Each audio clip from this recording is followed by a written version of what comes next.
A lot of Miami's stats that were cited by people who said, I think it can be close. Well, who are they against? Who are those stats amassed against? That schedule sucks. They've not played anybody who's any good besides North Carolina.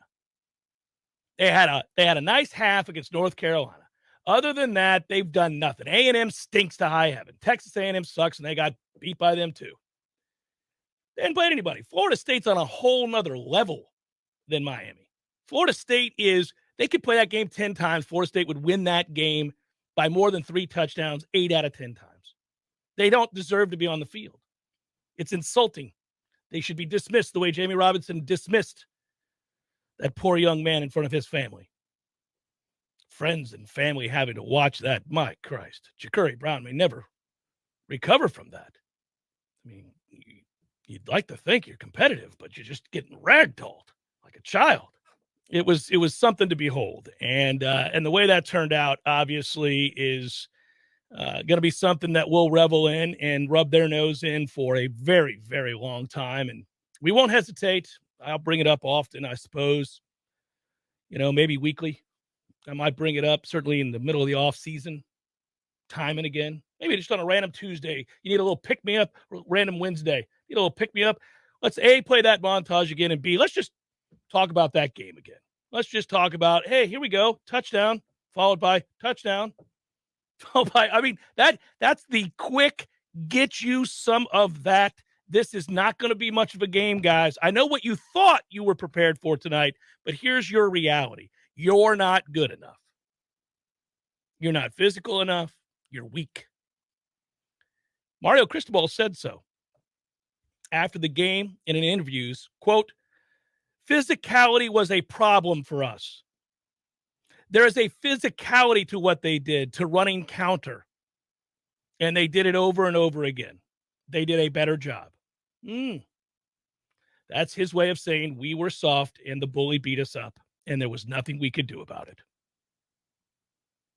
And when we talk about dominating a rival or making a statement or taking care of business, when we talk about it, when we talk about power in football sense, about who has it, who doesn't, who's trying to take over, generally speaking, we talk so much about, it was funny. I thought of a quote from a book I read a long time ago. Richard Morgan is the author, Altered Carbon. And I went and looked it up because I remember when I read it, it made an impact on me. And you could apply this instead of to men, to teams, right? Programs in this case. Like all teams of power, when talked of prices worth paying, you could be sure of one thing. Somebody else would be made to pay. Yes, that's how this game works. It is putting yourself in a position to take the power, to be the preeminent program in the state, and others are made to pay if you are successful. That's how power works. Somebody has it, the other doesn't. And you're constantly grappling for that, seizing control of that. And I'm talking about in a football sense. You could do it worldly, but that's a different show and a different conversation. It's true when we talk about seizing power. Florida State was in a position to go do that and make that statement emphatic. Leave no guesswork for recruits pondering, where do I go? These 3 programs in the state are the programs I grew up with. They're the programs that have been a big part of, as I like to say, the fabric of college football. And I'd like to stay in state, but I don't really have, say, familial ties to any one of these 3, and they've all taken turns kind of being sorry lately. What do I do? Well, you don't go to Miami after watching that. You don't go to that game as a recruit, allegedly hundreds of them there at the game as Miami promoted, only to watch that place empty out at halftime because one side of the power dynamic is fairly ruthless with their application. And I would think exhibit of.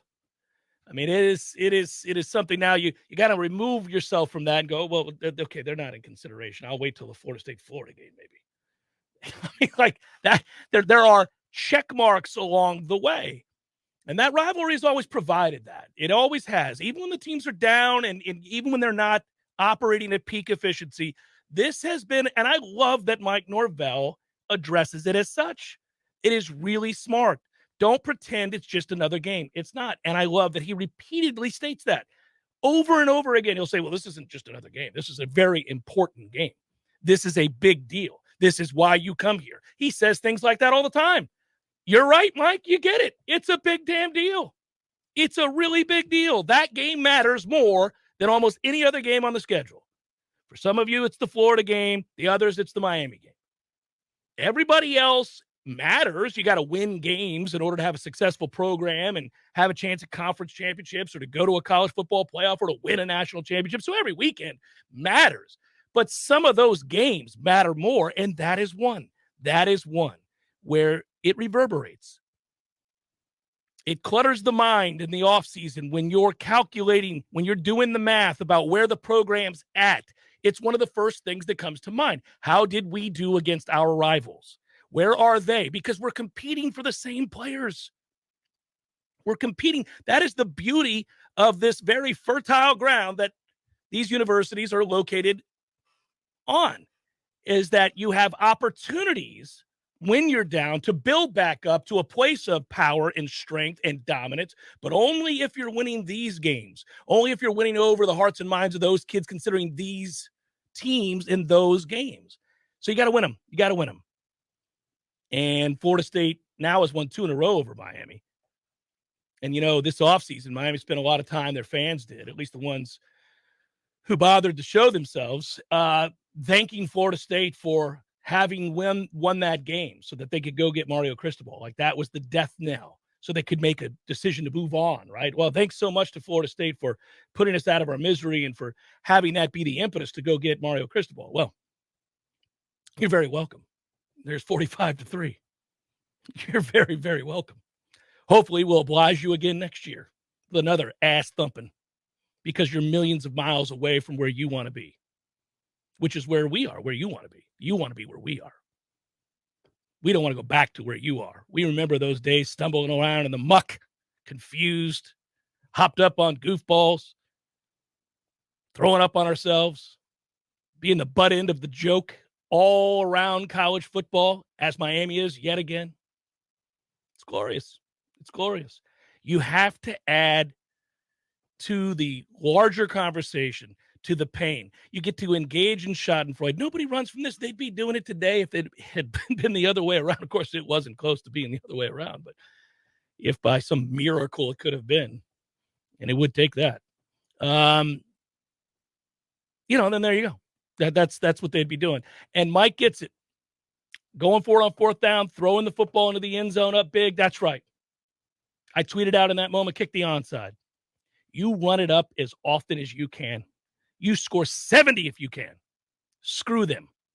Always and forever.